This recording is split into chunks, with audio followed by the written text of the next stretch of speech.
आखिर हो ही गया खुलासा। सीडीएस विपिन रावत की मौत के पीछे किसकी साजिश हो सकती है?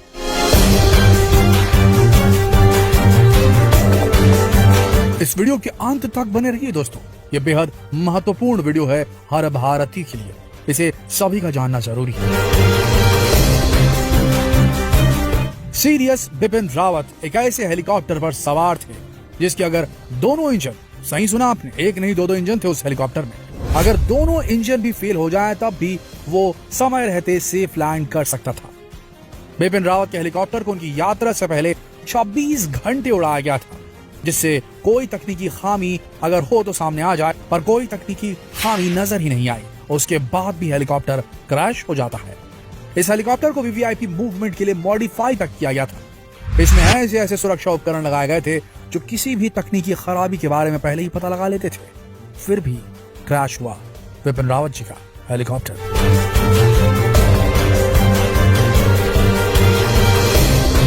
तो ये प्राकृतिक घटना थी या एक सोची समझी साजिश? हाल ही में हुई दुर्घटना ने एक नया मोड़ ले लिया है। अब तक यही माना जा रहा था कि किसी तकनीकी खामी या मौसम के खराब हो जाने की वजह से, विजिबिलिटी कम हो जाने की वजह से हेलीकॉप्टर क्रैश हुआ था। लेकिन अब कुछ ऐसे फैक्ट सामने आए हैं जो इस तरफ इशारा कर रहे हैं कि विपिन रावत की मौत कोई दुर्घटना नहीं थी, बल्कि एक बहुत गहरी साजिश थी। एक वीडियो सामने निकल कर आया है जिसमें साफ साफ देखा जा रहा है कि उनका हेलीकॉप्टर बादलों से काफी नीचे उड़ान भर रहा था। जब आप इस वीडियो को देखेंगे तब आपको साफ पता चलेगा कि हेलीकॉप्टर अपनी तय ऊंचाइयों से काफी नीचे था, जबकि किसी भी वीवीआईपी मूवमेंट के समय इस तरह से हेलीकॉप्टर को नीचे नहीं लाया जाता है। लेकिन यहाँ पर हेलीकॉप्टर काफी ज्यादा नीचे उड़ान भर रहा था। क्या था इसका रीजन? किसने दिए थे हेलीकॉप्टर को नीचे उड़ने के आदेश? किसने पालन किया था इन आदेशों का? देखिए, रिपोर्ट्स की माने तो इस हेलीकॉप्टर को एक बेहद प्रोफेशनल पायलट उड़ा रहे थे और इस वक्त इस हेलीकॉप्टर को कैप्टन वरुण सिंह उड़ा रहे थे, जो इस दुर्घटना में बचे हुए इकलौते शख्स हैं। कुछ एक्सपर्ट्स का मानना है कि हेलीकॉप्टर लो ड्रिफ्टिंग क्लाउड्स की वजह से इतना नीचे उड़ान भर रहा था। लो ड्रिफ्टिंग क्लाउड असल में पायलट के लिए बहुत बड़ी मुसीबत होती है। जैसे कि आप इस वीडियो में देख रहे हैं कि बादल हर तरफ छाए हुए हैं।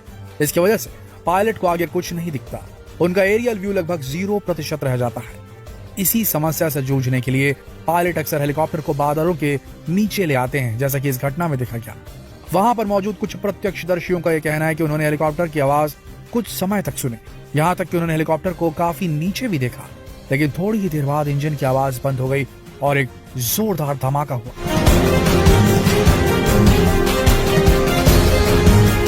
लेकिन आपको बता दें, कोई मामूली हेलीकॉप्टर नहीं था, बल्कि MI-17V5 हेलीकॉप्टर था। इस हेलीकॉप्टर की सबसे बड़ी विशेषता यह है कि एक नहीं बल्कि 2 इंजन वाला हेलीकॉप्टर है। यहाँ तक कि अगर इसके दोनों इंजन फेल हो जाएं, कोई बड़ी से बड़ी तकनीकी खराबी क्यों ना आ जाए, इसके बाद भी बड़ी आसानी से इसे सुरक्षित तरीके से लैंड कराया जा सकता है। लेकिन यहाँ पर ऐसा कुछ भी नहीं हुआ। यहाँ तक कि जब विपिन रावत और उनकी पत्नी को इस हेलीकॉप्टर में ले जाया जा रहा था, उससे पहले इस हेलीकॉप्टर ने 26 घंटे की उड़ान भरी थी, जिसमें किसी भी तरह की कोई तकनीकी खामी सामने आई ही नहीं थी।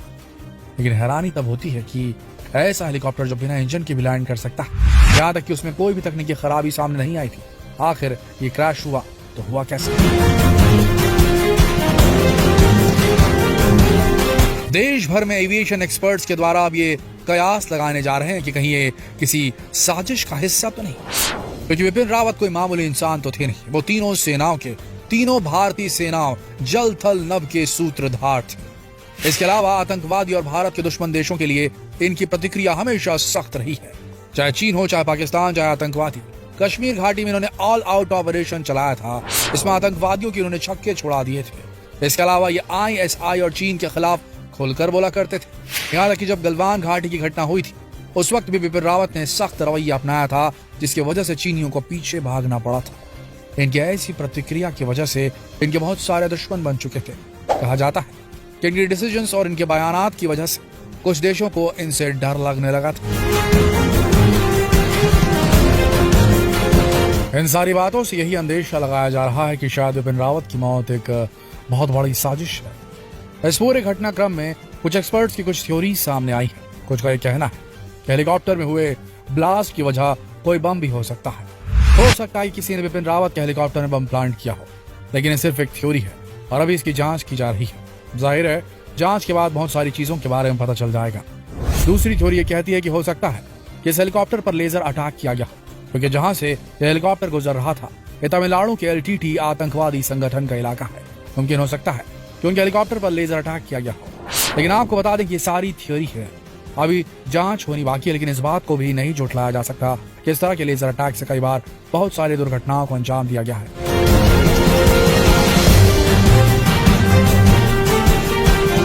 आतंकवादी संगठन उड़ते हुए हेलीकॉप्टर पर हाई बीम लेजर से हमला करते हैं, जिसकी वजह से पायलट को कुछ भी दिखना बंद हो जाता है और हेलीकॉप्टर क्रैश हो जाता है। लेकिन इससे बड़ा कोइंसिडेंस ये भी है कि जहां पर यह हेलीकॉप्टर क्रैश हुआ, ये तमिलनाडु के LTT आतंकवादी संगठन का गढ़ है। लेकिन दोस्तों अब इस दुर्घटना का सारा कच्चा चिट्ठा सिर्फ हेलीकॉप्टर के ब्लैक बॉक्स से पता लगाया जा सकता है। सेना को इस हेलीकॉप्टर का ब्लैक बॉक्स मिल चुका है। आपको बता दें कि हर विमान में ब्लैक बॉक्स होता है जो विमान के अंदर की सारी बातों को रिकॉर्ड करता है। एयर ट्रैफिक कंट्रोल से भी जो बात होती है और ये सारी बातें रिकॉर्ड हो जाती है। इसके अलावा ये ब्लैक बॉक्स पूरी तरह से टाइटेनियम शीट से बना होता है। इसी वजह से दुर्घटना चाहे कितनी भी खतरनाक क्यों न हो, इस ब्लैक बॉक्स को कुछ नहीं होता। किसी भी विमान दुर्घटना के वक्त विमान के परखच्चे उड़ जाते हैं। इस समय इस ब्लैक बॉक्स को पहचानने के लिए इसके ऊपर बहुत ही ब्राइट कलर से पेंट किया जाता ताकि दूर से ही इसे पहचाना जा सके। दोस्तों इस ब्लैक बॉक्स में दो तरह के रिकॉर्डर होते हैं। एक होता है कॉकपिट वॉइस रिकॉर्डर और दूसरा होता है digital flight data recorder. Cockpit voice recorder flight के अंदर की सारी बातों को रिकॉर्ड करता है। यहाँ तक कि यह रिकॉर्डर पायलट और फ्लाइट कंट्रोलर के बीच में हुई बातों को भी पूरी तरह से रिकॉर्ड करता है।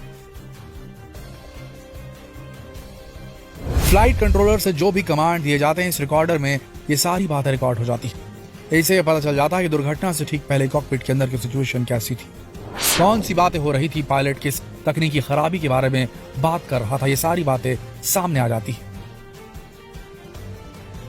इसी तरह इस ब्लैक बॉक्स में मौजूद डिजिटल फ्लाइट डेटा रिकॉर्डर विमान की हर जानकारी को रिकॉर्ड करता रहता है। विमान में कितना फ्यूल बचा, कितने इंजन काम कर रहे हैं, कौन सी तकनीकी खराबी है, ये सारी चीजें रिकॉर्ड करता रहता है।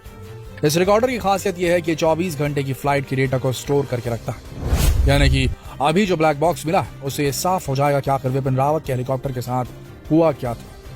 देखा जाए तो अब सारी उम्मीदें इस ब्लैक बॉक्स पर निर्भर है। इस ब्लैक बॉक्स से ही पता चल पाएगा कि आखिर विपिन रावत के हेलीकॉप्टर के साथ क्या कोई तकनीकी खराबाई थी या फिर उनका हेलीकॉप्टर किसी साजिश का शिकार हुआ था। आपको बता दें कि ब्लैक बॉक्स आज के समय बहुत ज्यादा मायने रखता है। इसी वजह से इसे बहुत ही सुरक्षित तरीके से रखा गया, जिसकी अब जांच शुरू हो चुकी है। दोस्तों इस दुर्घटना को लेकर थियोरीज बहुत सारी हैं, लेकिन जांच के बाद ही पता चल पाएगा कि आखिर उस वक्त हुआ क्या था, क्यों पायलट ने हेलीकॉप्टर को इतना नीचे उड़ाया, आखिर हेलीकॉप्टर क्रैश हुआ तो हुआ कैसे, जबकि बिना इंजन के भी लैंड कर सकता था। ऐसी बहुत सी बातें हैं जो इस ब्लैक बॉक्स से ही पता चल पाएंगी। अभी हमें कुछ और इंतजार करना होगा, लेकिन सबसे बड़ी बात है कि सरकार इन सारी बातों को पब्लिक करेगी, सार्वजनिक करेगी, ये तो वक्त ही बताएगा। आपको क्या लगता है कि सरकार इन सारी जानकारी